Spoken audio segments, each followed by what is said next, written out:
This is the Power Producers Podcast, where we are refining and redefining the sales game.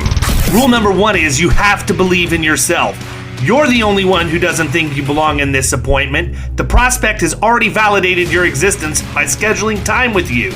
Get it through your head you belong here, go in there, crush it, and close the deal. A place where sales professionals can come to learn from other sales professionals and thought leaders that have mastered their craft. The difference between a good salesperson and a best-in-class salesperson is only 2 minutes.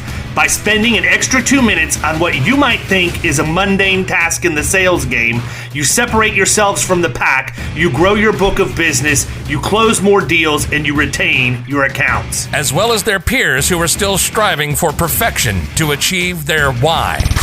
I have a wife and 4 kids. Failure is not an option. Real sales professionals, real stories, real results. Are you ready to feel the power? What is up, everybody? Welcome to the Power Producers Podcast, where we are refining and redefining the sales game. I am bearded. Little bit. You know, I forgot to comment on that earlier. That white shadow you see right there is a little bit of wisdom coming in. No, it's not the pixels on your screen, ladies and gentlemen. That is some sort of stubble. Caroline said, "Daddy, will you grow a beard on vacation?" So this is what it looks like when I don't shave for a week. Like I've told people on record that if I try and grow a beard, I look like a rescue animal. You're seeing it in the flesh right now. But guess what? I'm not shaving ever again. Period. I thought you did it in my honor. You know, I thought you were running a little George Michael there just because I run a little one myself. That's all right. Yeah, a little 5 o'clock shadow. I might need to. If I didn't shave on vacation, I'd look like Captain Caveman, by the way. So I got to keep it down. We have got my man, Jess Dantice from Zenjuries back. It's my pleasure. Pleasure, gentlemen. Second time on the TPP. Dude, you've got all kinds of stuff going on, man. Hiring people left and right. Yeah, we do. We are. So what's the word, dude? Like, you guys are, it seems like you're like from the outside looking in, even though I feel like I'm a little bit on the inside, you guys are exploding, it looks like. I mean, massive growth just in the last like probably 2 months. We have had massive growth in the last 2 months, but it's on purpose, you know, and it's funny because everybody, you know, this is the same story of just about every company out here. Everybody thinks you're an overnight success when they find out about you. But they never saw the 20-year history of pushing a rope uphill with your nose to get there, you know. Well, that's what Brian Will said when he was on the podcast, because we were talking about Sarah Blakely selling Spanx. And his comment was, yeah, that's what I called a 20-year overnight success story. Yeah, that's exactly right, man. Nobody sees that part, and you know what? It doesn't really matter. What matters as long as you can keep hustling. You got to sustain. You got to make it. And you guys know what I'm talking about. You're doing a fantastic job, too. Every time I turn it around, there's a new protege, there's a new something, and it's awesome. I love the life. Well, I hear about it, too, though, man. I've been in the industry for 20 freaking years, right? And then I always have people come up to me when I go speak at a conference or whatever else. How come I hadn't ever heard of you until 2 years ago? Well, I don't know, man. I can't tell you that. But yeah, to me, this what I can tell you is, yeah. Takes a long time. You got to write a lot of insurance. You got to do a lot of stupid stuff to talk about your mistakes and, you know, figure out ways to do things that you can share with people in order to get there. And, you know, that's really the truth, man. I don't know that I know of anybody. I mean, I'm probably the closest thing to it, honestly. And I'm sure there's other stories out there, but I mean, I'm probably one of the only people that I know that would go out in their first year and write almost $500,000 in revenue for their agency, right? But that's how motivated I was. I had been working 100 hours plus a week for how many years? And I figured out that if I worked that hard in this industry, I was dealing with a lot of beer drinkers and golf players that just weren't willing to, you know, take time away from those habits to come and sell insurance. And I just happened to be around at 4:30 on a Friday afternoon. I'd answer my phone on the weekends. And I mean, I ran like I wasn't validated, man. You know, if you tell me you got to hit a number, and if you don't hit that number, you're going to owe me money back, you can be sure I'm not going to jog, I'm not going to walk, I'm not going to hop, skip, or jump. I'm going to sprint to that number so that I'm off the hook, right? I love it. And I took that seriously. Well, so I know you guys. Look, man, you guys have been at this for a long time. So what's changed recently? Like what was the inflection point? I'd like to think it was when you were on our podcast the last time. You hit an You stole my thunder. You stole my thunder. It's something about your podcast that put us into hyper growth mode, and the timing was pretty good, I must say. But we had just taken a fresh round, which you know how that is. It's in the most people know what a round is, but if you don't, it's where you take cash from the outside to fuel the rocket ship. But you better have a rocket ship that works, or everybody's seen, Elon Musk is early day rocket ships. They explode, right? They don't make it. So you have to have a pretty sound machine before you really start investing in it like that.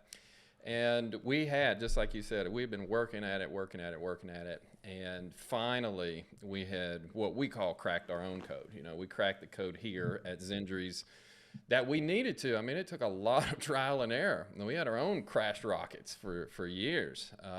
But one thing that we knew for sure is that the workers' comp industry, especially in commercial insurance, is a very archaic, dimly viewed insurance product. And we also knew that everybody on all sides of workers' comp didn't like it to some degree. And there's a reason for that. Even the people that sell it, right? The people that provide it, the people that sell it, people that buy it, people that have to use it when they get injured, everybody equally hated a part of it. And, where that exists is a lot of opportunity.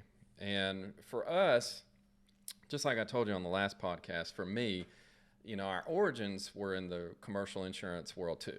So we were in the same foxholes that most of your listeners find themselves in every single day. So this isn't a Silicon Valley idea. Like, I wanted to fix my own friends' lives. Those people that trust you with their ATM cash cow, their business.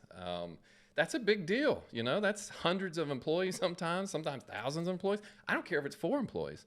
That's somebody's livelihood out there that's at risk. It's at stake, and it is a perilous world. And we just knew there was a better way. So, we didn't know exactly how we were going to fix it. We had a pretty good idea. We just knew there was going to be a lot of automation.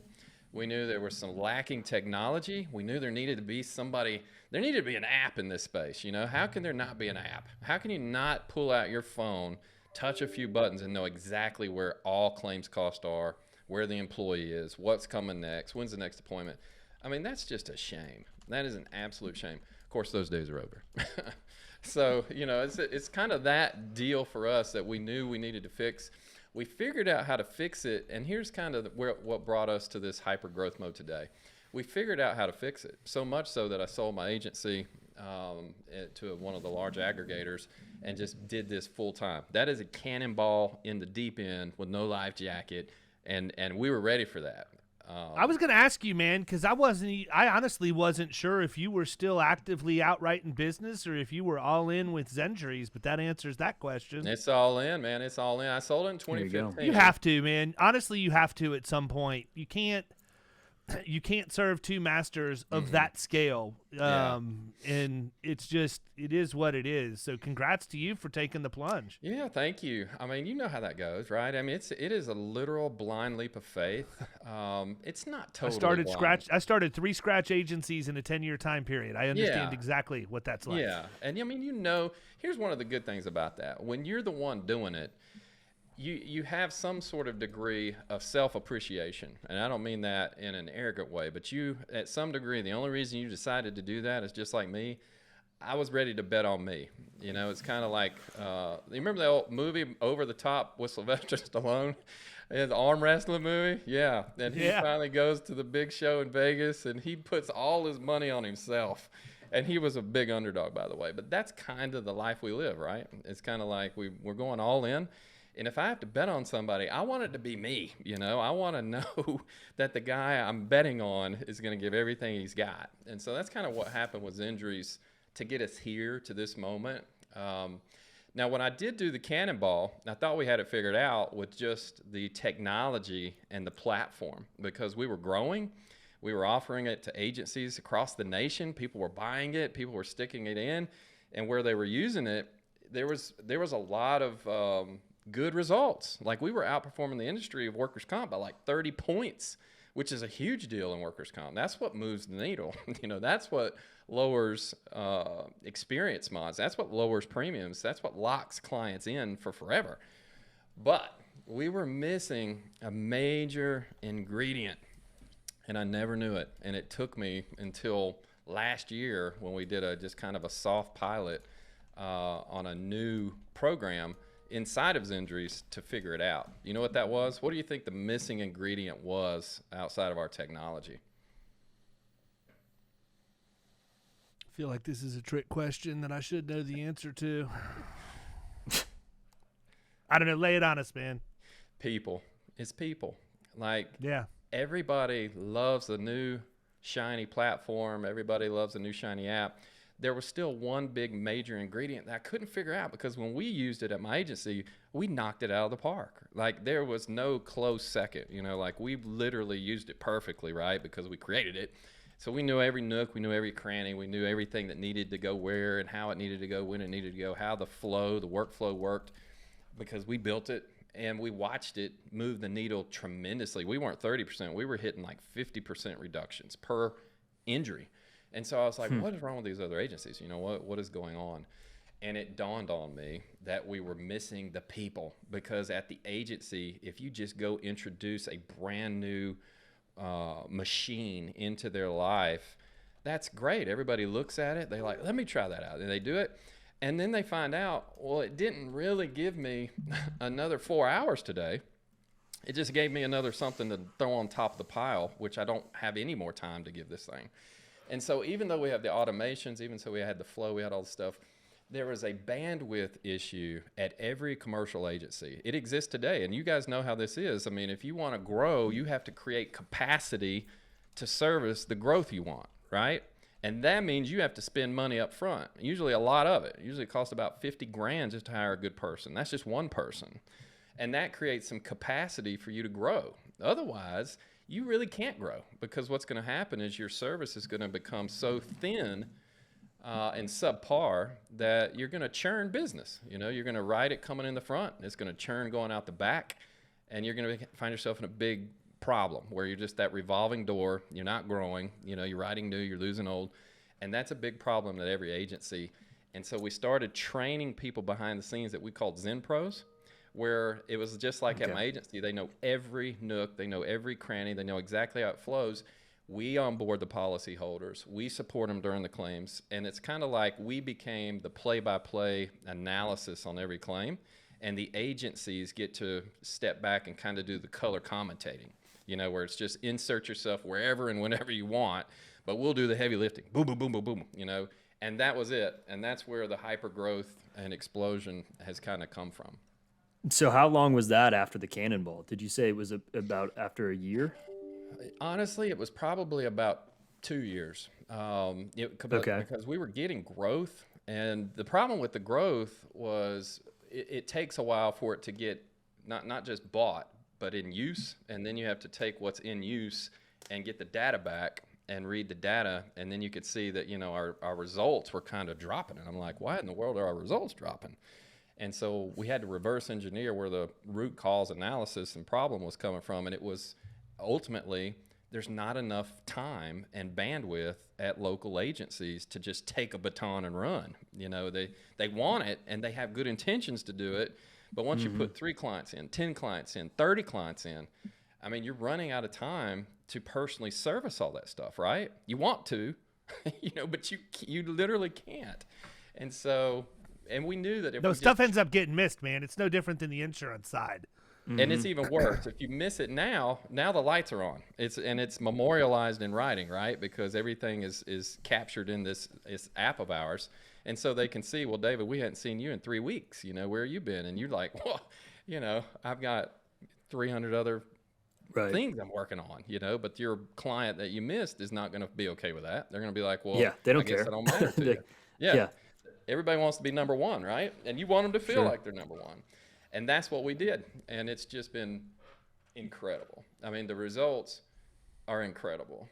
So you're about to witness one of the biggest shifts in workers' comp history. And you heard it here today first. Nice. I'm in for it.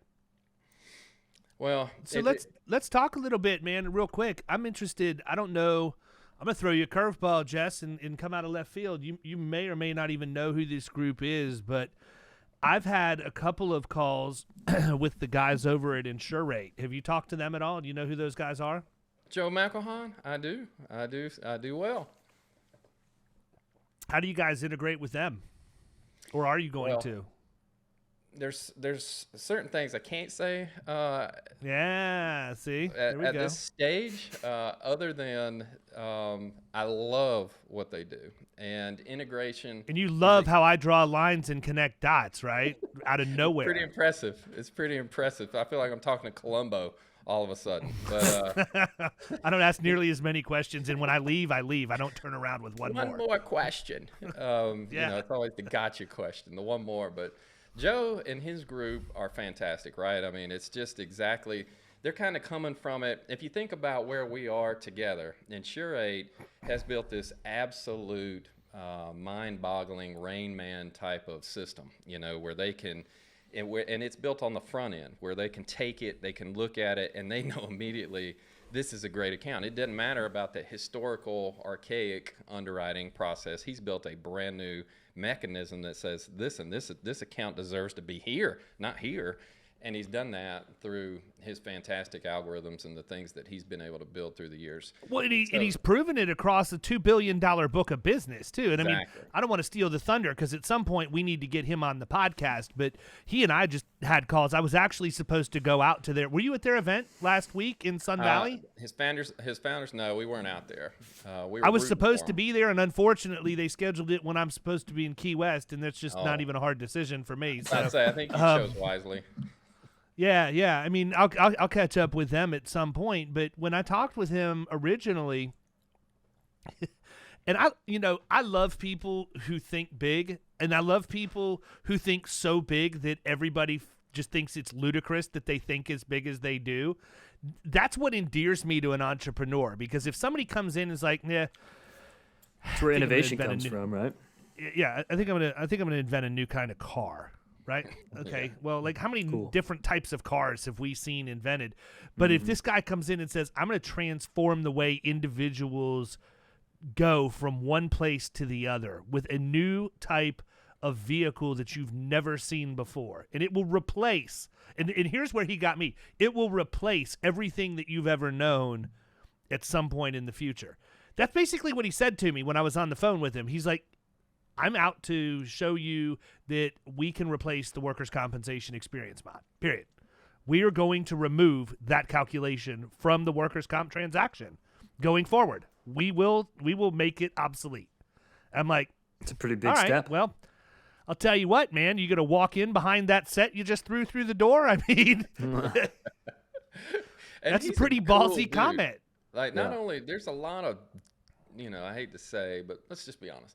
There's a lot of dorks that make those kind of comments, And yeah, and it wasn't, and I want to be very, very clear. This guy wasn't telling me that in an arrogant or douchebag way in any way, shape, or form. He was very serious, which is what made me take him very serious. He's like, that's my point. It was almost like a matter of fact deal, man. It's like, I think we're just going to go ahead and make sure that the NCCI experience mods are relevant going forward. Our algorithms are far more accurate. We've tested it across a $2 billion book of business with X% accuracy. And I'm like, all right, this, either this guy's talks a really, really good game, or he's onto something, and he didn't sound like he was talking a good game. He sounded like he was onto something. He's a legitimate guy, and that's just it. There's a lot of people out there banging cymbals that you wish would stop. They embarrass the whole industry.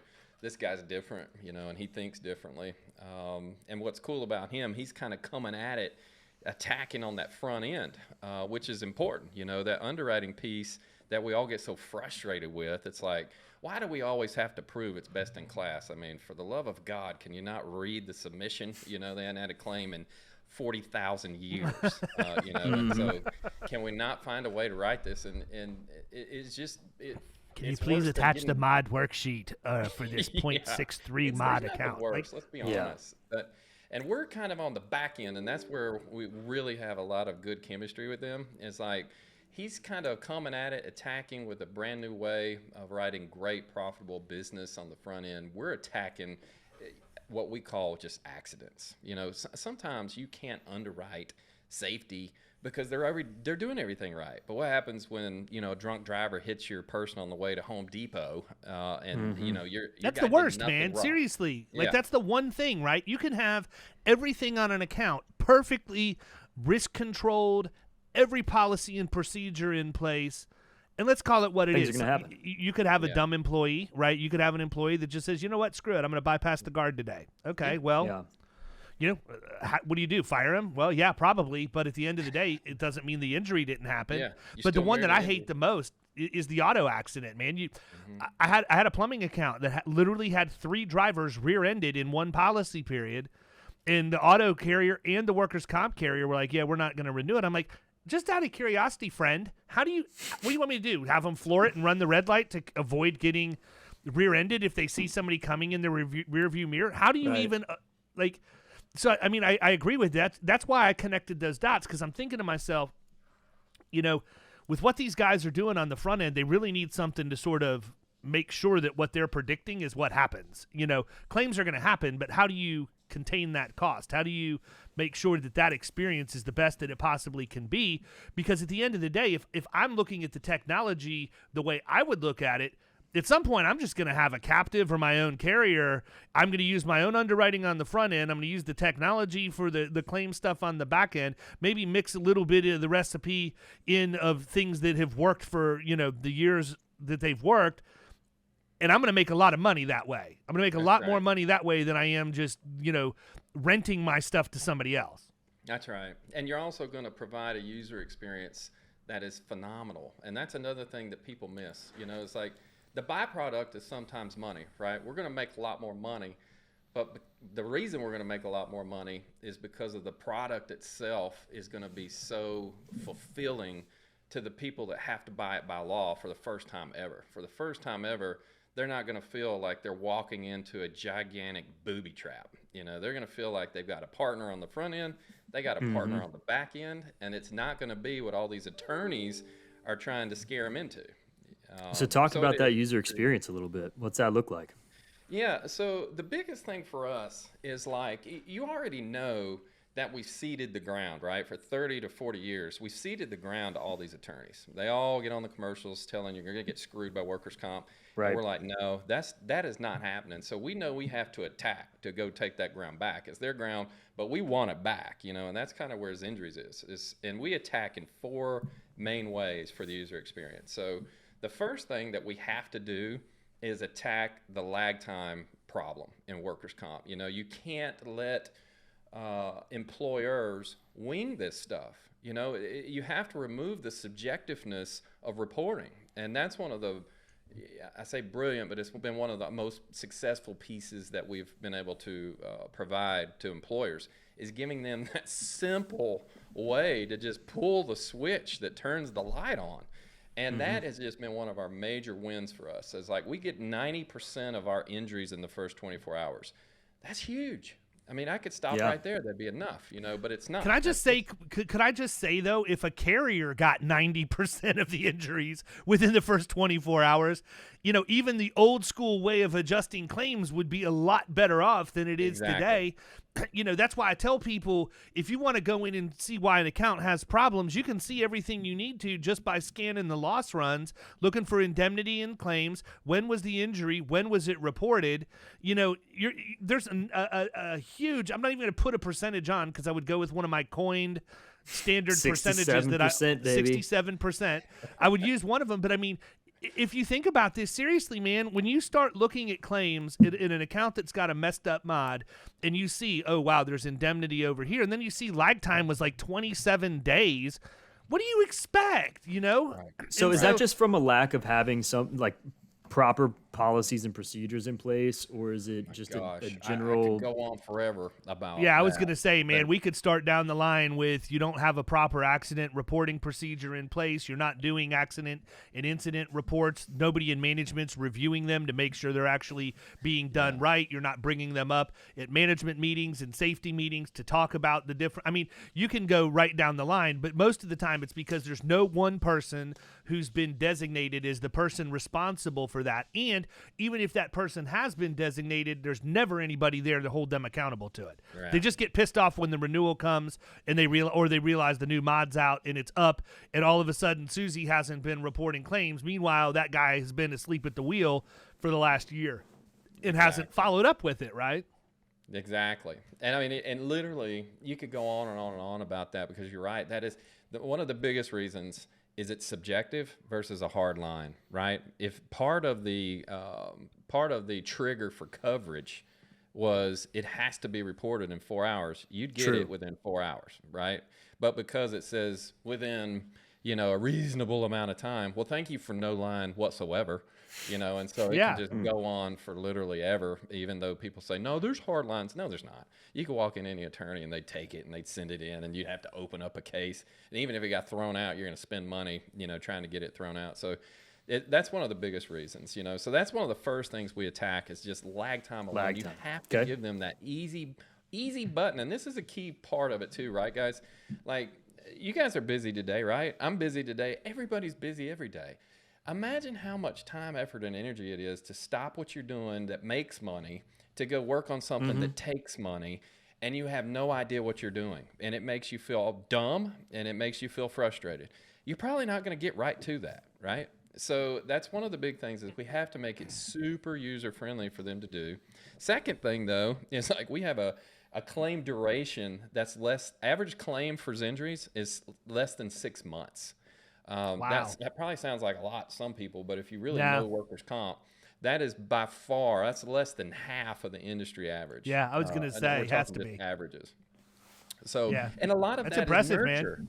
It's nurturing, right? This isn't a rocket science. When you give a case-loaded adjuster another work comp case, and they have 219, and now they have 220, chances are that's going to go over a year, depending on, before they tidy it up. That stack doesn't get worked through every day. I can promise you, not even once a week, not even once a month most of the time. No, and, there's going to be adjusters listening to this that are pissed right now, and I'm not coming at the adjuster. It's the system. It's the system. I'm not mad at you. Yeah, no, I mean, look, there's only so much you can do as a human being, right?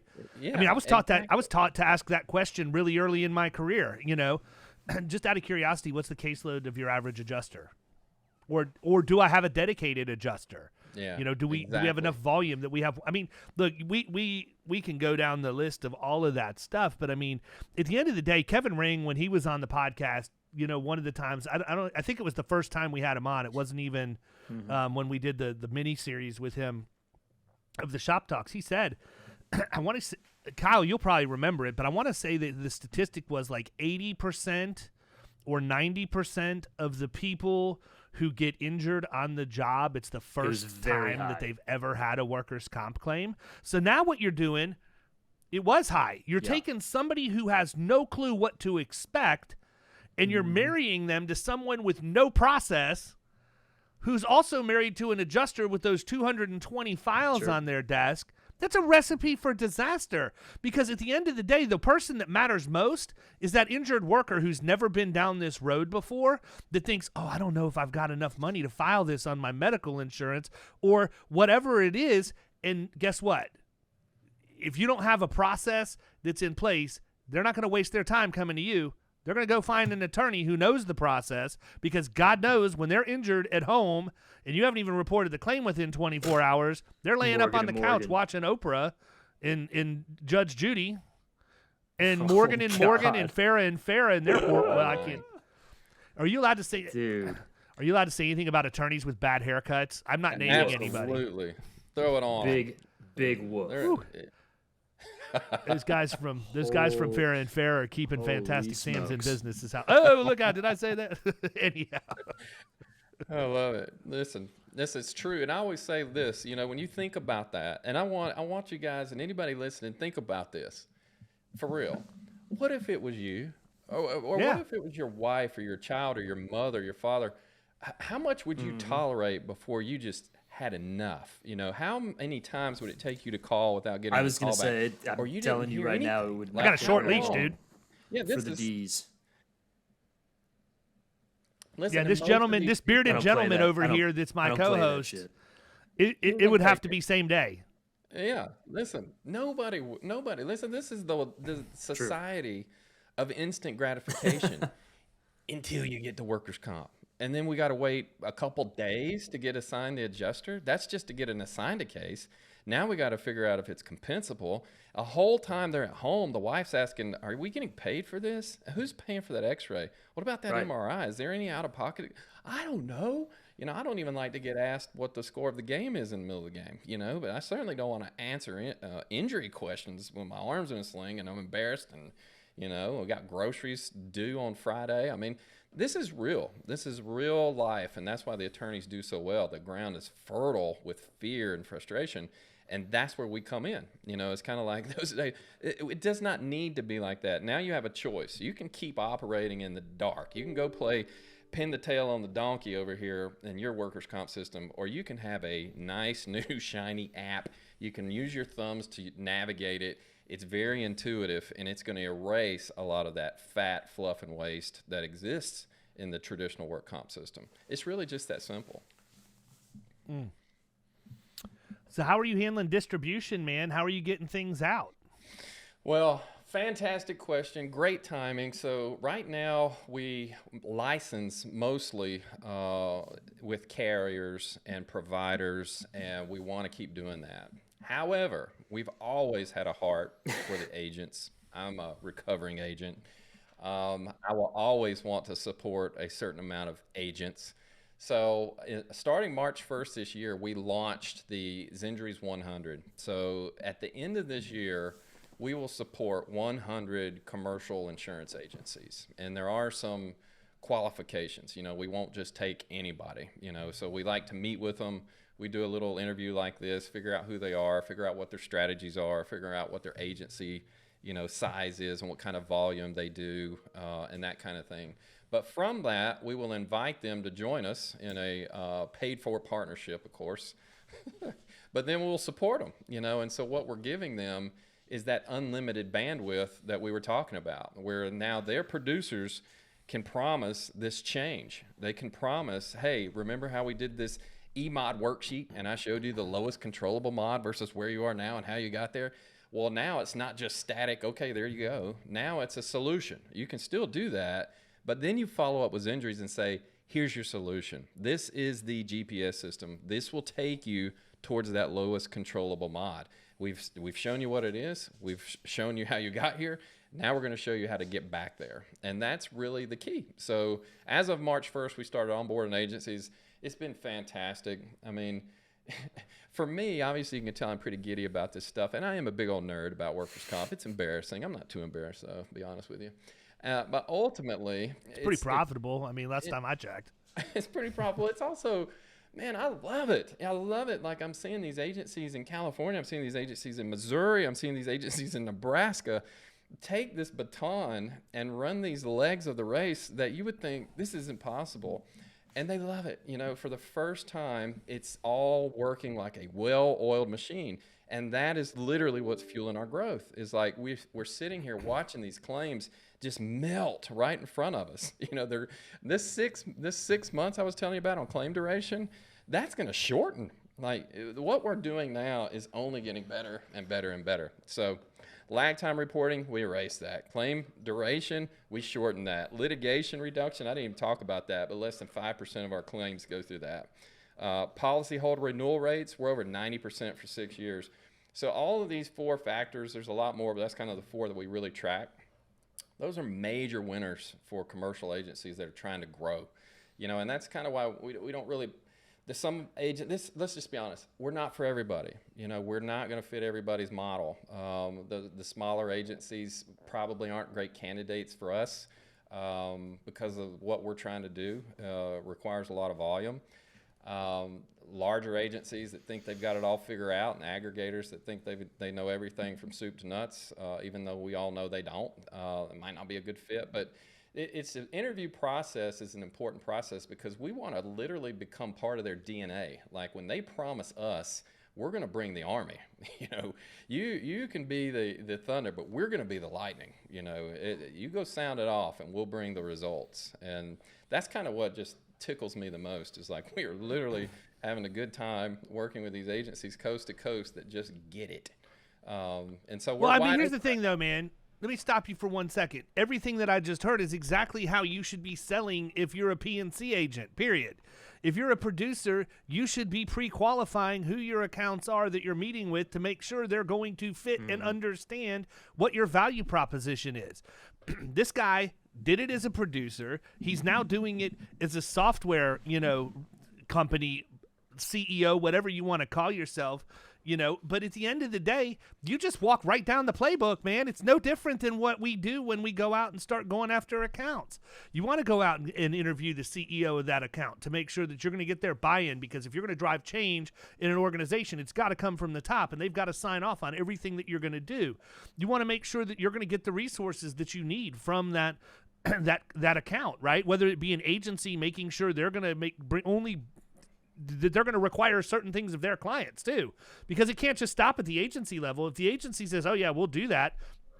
Oh yeah, we do that. And then you get 15 claims in and none of this stuff has happened that you thought it was. Well, how good is your product really going to work? And the problem is our peer group as agency principals are going to blame you for that. Not them. They're going to go out and they're going to dog out your software saying, oh, this stuff's garbage. It doesn't work. Meanwhile, all they've done is feed it garbage, right? I'm fat. Why am I fat? Because I eat a lot of bad food, right? Okay, well, it's not a mystery as to why. I clean up my diet. I exercise a little bit. I'll be back and trimmed up in no time. But at the end of the day, we're always looking for who we can point fingers at when stuff doesn't happen. So kudos to you, man. I mean, that's one of the biggest things that I think that we all miss, and specifically producers. And a lot of it has to do with the fact agency principals just put so much pressure on them for production without equipping them with what they really need to go out and be successful, that they just write whatever they can write. What did you say the retention? About what their book looks like. Yeah, what did you say the retention well, you wrote it, just man. Like 90% on. Yeah, so that's huge, man. It's over 90%. 90%. Let me tell you something, David. Gosh, it just brings back such emotions. I love this too, by the way. So this is a case in point. This podcast that we're doing right now, it's just something that has become lost in today's world is just the interacting with people. Right? There's something about people working with people, and it's okay to use technology and platforms to hold that together. But don't underestimate the power of people, and I did for too long. I missed that. It was the key, but as we attack now, and as we help people renew these accounts, one of the things that used to drive me absolutely crazy as a producer, when I'd write a big account, like especially the producers that are seasoned veterans that are maybe listening to this, is they'll know what I'm talking about. Sometimes when you were young and you write an account, like it was euphoric, right? The celebration was on, drinks on me, let's go make it happen. I mean, it's just such a euphoric, wonderful feeling. But then as your book grows and your lifespan as a producer grows, you start writing these bigger accounts, and it's like that euphoria is gone, and you're like, oh no, now I could lose $100,000 revenue account if we don't perform on this, just like you said. And it used to rob the joy from every account I ever wrote, because I was like, I knew my team behind me, they weren't going to do it. And I knew that I had promised things that I didn't think were really going to be possible, but we were going to try, we were going to white knuckle. Oh, we're going to give it a good shot, and lo and behold, maybe we keep it 2 or 3 years before finally they're like, just like you said, hey man, let's be friends here, but you didn't perform like you said you're going to perform. We're going over here to this big alphabet agency, and I knew they weren't going to get any better performance over there. But at the end of the day, I had my shot, we missed our shot. And that's kind of where Zenjuries picks up the pieces. It's like, for the first time that I know of, here's a software that comes complete with the users. So don't feel like you have to become a pro and you have to waste all your time figuring out if this is going to work or not. Just figure out where we fit in your sales process, and then hand us the baton. And if you don't mind, if you'll move over a little bit, I'm going to come on your left. And that's kind of what Zenjuries does. It picks up the pieces. It runs with the package and delivers every single time. So what's your favorite feature? That's where you can be confident. We've talked quite a bit about the people and how much of a key that's been, but... Well, I'm obviously a sicko for the 4 features, but I do love the fact that we've reduced it to an app where literally I'm seeing reports as soon as they happen, and I get a ping, and a hyperlink, and I can literally see a picture. So, for example, the other day, a pallet of plywood shifted and fell on this there guy's a wooden ankle. stake through his ankle? Well, immediately, what do you think? Well, how bad? Yeah, right. Exactly. You're thinking exactly what I think. How bad are we talking? You know, did it cut it off? Did it bruise it? Did it break it? Like, how many pieces of plywood? And they pull out this app. They hit the button 4 times. There's a picture attached, 2 of them actually. One of them, he's got his sock pulled a little down. The other one's all the way down. And immediately I'm like, oh, okay. I get a picture. Like, and it, I mean, how many times would you just like to know a little more about the details than IV was riding on I-26 when EE ran into the back, you know, $12,000 or $400 paid. You're like, I don't even know what happened here. You know, like what's the real story here? And so we get stories the minute it starts happening, and you can do something with that, right? If you just knew, it's always like we used to say, what would you do if you knew? You know, most of the time, especially producers, we just don't know until somebody makes us do a quarterly claim review or some sort of crap that is just a bunch of work.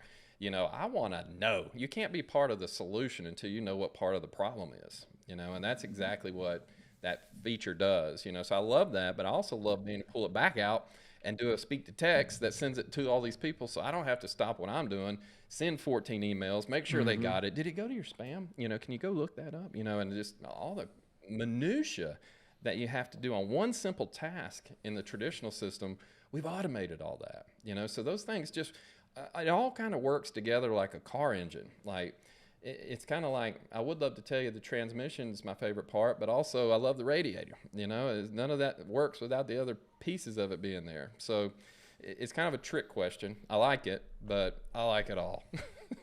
Well, you know, I think one of the things that you've said, and it basically solidifies something that I say all the time, is, you know, we innovate and we develop technology not to replace the human experience, but to enhance it.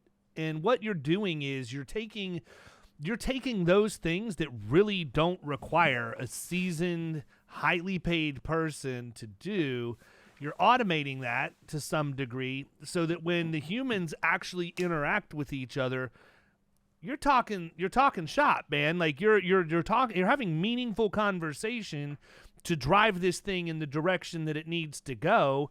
You're not constantly having to worry about the mundane things that happen. I mean, because if you've been involved in enough workers' comp claims, you understand there's a lot of follow-up that happens back and forth.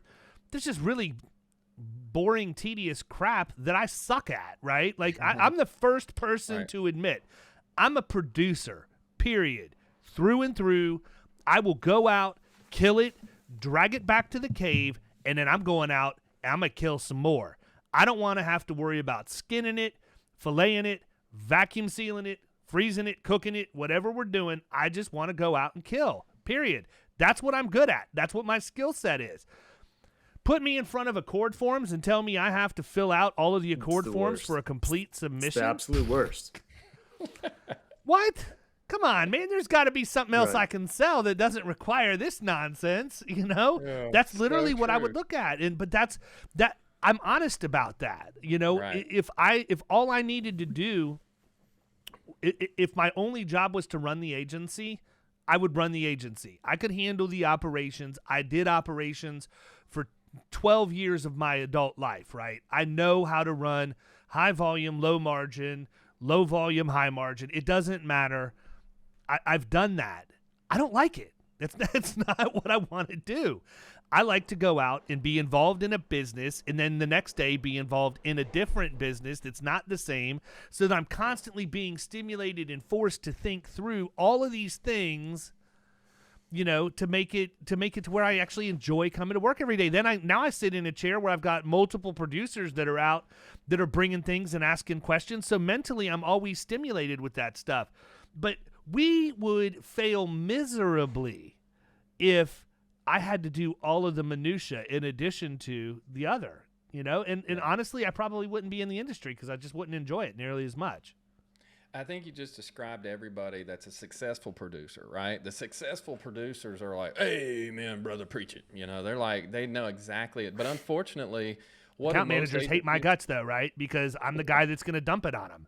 And most agents are sitting there probably frustrated right now, like, well, I don't have a choice, because I'm the guy that's still going to get the service obligation. And when you heap the service obligation on top of a producer, you've just robbed all their joy. You've taken them from their strength, and you have literally taken them to the polar side of their weaknesses. Like, it's the antithesis of most successful producers. And by the way, if they're good at it as a producer, right, they're not a good sales producer. That's the whole thing, man. My thing is like this: if you're gonna, it's not that you just rob their joy. I mean, which they do. And to me, it's very rarely about the money for me. It's I've got to have satisfaction. I have proven that I can make money in a number of different industries. It's where's your passion? Where do you want to live? Where do you have to live? Where do you want to live? Where do you want to be every single day?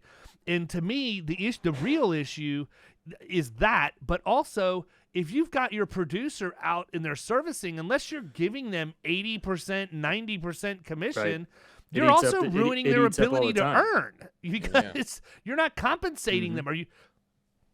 Right. It's terrible. Exactly. And it doesn't mean, and listen, for everybody out there that's getting ready to say, oh, I don't agree. Listen, are there certain tasks that producers need to do? Yeah, there are. Absolutely.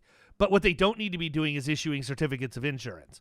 What they don't need to be doing is adding vehicles, adding drivers, and all of that other stuff. Now, could I build an agency where producers did that? Yeah, I would pay them all 80% commission. They could sell and service. They'd make a good living. I'd have no account managers. And I'd take a 20% gross profit off the top and be just fine.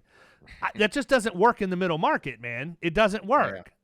Yeah. And I can't afford to have a model like that and also be able to invest in having HubSpot or, some of the other tools and things that we do. So, yeah. And you certainly don't want a producer to become the chief claims officer. There's nothing worse. But also, there's a happy balance there, right? Because your policyholder, your client, your business owner, your friend, they think you do know everything about their claims, right? They don't care what number of 100, 300, 400 clients they are. They assume, I'm telling you right now, if you don't believe this, they do. They assume you know about all their claims. They assume you know where they are. They think you're watching that every day. We know you don't. And if you did, that's what we're talking about. You're out of your strength. You're into your weakness. You're probably miserable. So, I'm going to prove your point. I'm going to prove your point for you. We have, I'll just go ahead and call the carrier's name out on this. We have a really good relationship with AmTrust. AmTrust has outstanding information in their portal. Of any carrier that we represent right now, if I want to know what's going on with a claim, you can get all of it just by logging in, going in. You've got adjuster's notes, you've got payments made, you've got attorney positions, whatever you need, they share all of it. What I don't get from AmTrust is notification when a claim's called in if we don't do it ourselves. If the client doesn't call us to call it in, we have no idea that the claim has happened. And there's not an easy way for me to go into their website and see that. I had to go to my marketing rep, who's a good friend, and say, look, man, every month I need you to do me a favor. By the 5th of the month, I need the currently valued loss runs for the agency for the month before so that I have it, right? Now we've manually created a process that I've got to go in and review that. But the reason why that exists, Kyle had an account where the client called the claim in. I had an account that was a shady contractor. Thank God is no longer in my book of business. I invited them to leave. But essentially, Kyle had one that ended up being a couple $100,000. I have one that was $400,000. Right. Never even knew it was on the books, man. Yeah, here you go. Had no clue. How did I find out? Because I found out because I went in. Truthfully, people, this is why you listen to this podcast, because we don't lie. We tell you the truth, good, bad, or otherwise. How did I know that my claim was on there? Because I found out I wasn't getting profit sharing. That's how I found out. I had no clue it was in there. I got the paperwork from my marketing rep, didn't review it, never caught it. And at the end of the day, 100% on me. Is that something I should have to do? No. Why? Because Jess has a tool that would keep me from having to do that. Right. And imagine the claims that you feel like you have a thumb on the pulse, right? And all of a sudden you thought it was hanging out there around 15 grand. And the next time you take a peek under the hood, it's 150, you know, and you're like, whoa, whoa, whoa, whoa. You know what? Do I not get a call when something happens like that? Why is it going nuclear? How many times did that happen? All the time, especially in December, for that very reason. You know, nobody will agree to that, but I'm telling you, that's just part of it. When you're out of the loop and you manually have to go fetch information, you're never going to be on top of your game, ever. What you need is what we just talked about, which is that instant gratification. If there's a change in the reserves, you need a ping, and it's up to you whether or not you want to do something. At least you know, right? And you know real time, why did it move? Did it move up? Did it move down? How much? What's next? You know, and that's the kind of stuff we knew that people needed. Like, if you're really going to change the game, you need real information, and you need it real time with all your carriers. So that's kind of what we do. That's kind of where we are. You know, any I think we covered a bunch, man. You guys have for me? What have we missed, man? I mean, the biggest takeaways are these. Number one, hopefully you'll see us on more and more carriers as a licensed partner for them. And then more and more agencies across the nation can just take advantage of us just through that process alone. But in the meantime, we will partner with 100 agencies by the end of 2022. We've already eaten into that in a pretty short amount of time. In just the first 3 weeks, we've taken a pretty big bite of the apple, which I love, and welcomed all those. But we do have several more available spots. So anybody that thinks they might be interested in taking a look at what it would look like to work with us, you know, hopefully our contact information will be there. But we're ready to do it. Maybe. We're ready to do it. We need to make it happen, man. There's no reason for you not to be in our shop, to be honest with you, other than we just haven't made it happen. So, let's make it happen. I'd love to put you in the Century Club. Let's do it. Online. Let's just do it, man. We're going to do it on the podcast right now. No, but I mean, in all seriousness, man, what I just described is what you solve, right? Because I lose sleep over that. And, you know, let's go ahead and call it what it is. That was a $100,000 issue for me, you know, plus, because that's what my profit sharing is, a nice size check every year. And here's the other thing. Here's another thing, people. I'm going to go down a road quick, and then I'm going to let Jess go because we're already over because I was late. Long story. Anyhow, I'm getting ready to do a protected sell captive for the agency, right? I can only field underwrite so well. I got to make sure that I manage that to profitability on the back end. Otherwise, I could just go and deal with a carrier and not have the ability to share in underwriting profits. I like profits. I like underwriting profits, and I love to share and have them. So it makes all the sense in the world for me to have a tool that's going to make sure that I maximize those underwriting profits on the back end. A lot of people don't. I'm going to make a controversial statement. A lot of people don't care, right? I really don't think they do, because for the majority of the monoline comp carriers out there, you don't really get a great profit sharing arrangement. You get commission spiffs on the front end or whatever else. And so when you're dealing with guaranteed cost comp, unless you got somebody coming in browbeating you that every piece of business you give them is garbage, you don't pay attention to it, man. Not like you do when you got skin in the game. Not like you do when you could get an extra little piece of the pie when the profit report hits. And I think that's a big deal, man. We need to be using tools like this because we have a job to be good stewards to our carrier partners, period. Yeah. It's not an adversarial relationship. It never should be. If it is, then you got the wrong carrier partners, or they picked the wrong agency to work with. But, you know, we need to be providing them with good, solid, clean business, and at the same time have the mechanisms and the policies and procedures in place in the agency to make sure you deliver on that promise, period. And I think that's one of the biggest messages that should come out about what you guys are doing, honestly, is you help agents be good partners to their carriers and great representation for their clients. Yeah. You listen, so much, such a beautiful statement there, and so many different factors. So just the cherry on top of that delicious sundae you just whooped up, I will tell you this. Number one, while we were building this out, like I was sleepless over this, because you know how it is when you run an agency, and even producers listening, building a book, you're literally Me Incorporated. You know, that's your little agency inside an agency. And it can really eat up the joy of what you're doing when you feel like your friends and the people that trust you with their businesses aren't getting what you promised they were going to get. And so we were really trying hard. We were all hands on deck. And I know I mentioned this last time, but it bears repeating. And we wanted them to have that experience. And so as we integrated this software, we were hovering around a $25,000 profit sharing check on a book of business that should have been producing a lot more. And I love that income too. As an agency owner, that's non-risk bearing revenue. That's one of those rising tide lifts all boats kind of money, you know. And so we wanted to have that and capitalize on it. Not that was the whole focus, but it's a fantastic byproduct for agency owners. And that check, the next year after we plugged in our software, our loss ratio went from like 54 to 9. Wow. And so our check went from 25 to 150. And it never went below 150 again, you know. And so as an agency owner, is that significant? That was just one carrier, by the way. Yeah, that's significant. This is significant things. That shouldn't be the only driving factor, but it should be a factor. I mean, ultimately, we're not doing this for free. And the more non-risk bearing revenue you can introduce to your agencies, the more you can do for your agency. You know, maybe you need an upgrade carpet. Maybe you need more software. Maybe you need more computers. Maybe you need more people. Maybe I need an R8. I mean, I might need an Audi R8, man. You know what I'm saying? There's an easy way to do this, and there's a hard way to do this. We're just trying to make it easier. And the last thing I'll say is you're right.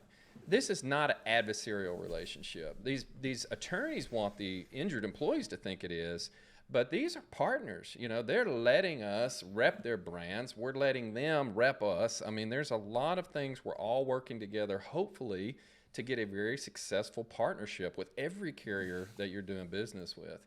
All we're really doing, I mean, I hate to kind of throw a blanket on our own, you know, hoopla here, but we're just connecting the dots. I mean, these dots exist whether we like it or not. Typically, they're just completely unconnected, and they're going to stay that way. For the first time, we're just connecting them and making it very easy for people to do this. You know, everybody's going to play their role anyway. You're probably just playing it poorly, if we're being honest. You're probably playing it subpar right now. But Jess, we're selling insurance, man. We sell the insurance, and then we leave.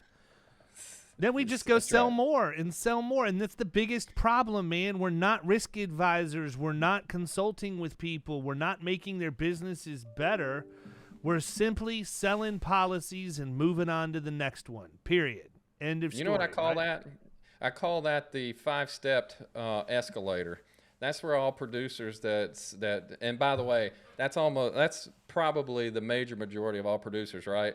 That's how they do. They think, well, I'll just outrun this tail with sales. And what they're really doing is sitting there on a 5-stair escalator, and they're never getting to the top because the steps just coming back and rotating because they're losing that 5-year turnover time is what they typically have. Agreed, man. Well, listen, tell them where they can find you. We're going to wrap it up. Zenjuries.com. Let's do it. Everybody visit Zenjuries.com. If there's any interest at all, let's just take a look at what your interest level is. Yeah, you don't have to commit. You don't have to get married. Yeah, that's right. You can play a little just the tip, just a little bit, see how it feels. I'll date. I don't know about the tip, but I might hold hands. Oh, man. We're back to where we started, Jess, before David even got on. That's right. The title of this episode's Just the Tip, just in case anybody wondered. Oh, man. Cherry on top. I think we should go cherry on top. There you go. Awesome. Well, listen, Jess, I appreciate you carving an hour out of your day, hour plus. Always great talking with you, man. I wish you nothing but the best. And in all seriousness, we need to hook up and get this thing going in FRP sooner than later, because I'm all about taking crap off my desk in 2022, and you could be a huge help to me for sure. Yeah. It's a everybody, Zenjuries, Zenjuries.com. Reach out to my man Jess Dantice, and he will hook you up later. You've been listening to the Power Producers Podcast. You can follow Killing Commercial Insurance on Facebook and YouTube. And if you want to take your game to the next level, check out our book, The Extra 2 Minutes, and our website, killingcommercial.com.